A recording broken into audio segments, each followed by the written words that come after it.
сәлеметсіздер ме оқушылар? Бізде бүгін жаңа тақырып, так, жазып аламыз тақырыпты Танака меморандумы және оның қауіптілігі.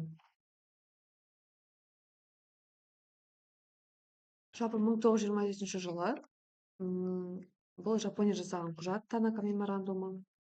Мақсаты Кеңес одағының әлсіз тұстарын пайдалану, яғни Қазақстан мен Орта Азияға ықпал ету жоспары болды.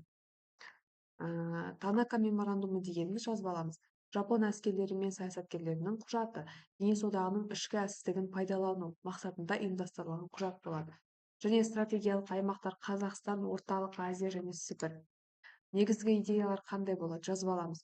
Біріншіден, шекаралық аймақтарды бақылау. Екіншіден, халықпен байланыс орнату. Үшіншіден, әскери қысым жасау арқылы әсер ету.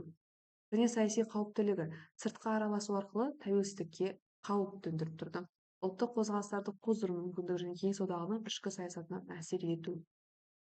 Осылайша әсер етіп, олар өздеріне бағындырғысы келді. Әскери қауіптілігі.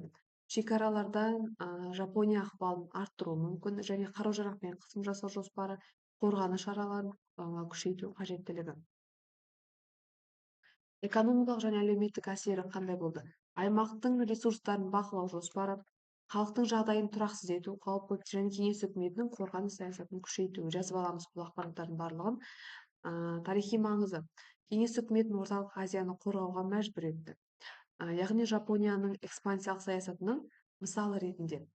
Және халықаралық қатынастардағы қауіп-қатерді көрсетті.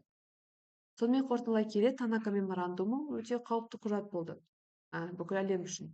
Сыртқы араласу мен ішкі тұрақтылыққа әсері маңызды болды және тарихи сәт саналатын бұл мемлекеттің қауіпсіздігін сақтау қажет болды. Жақсы.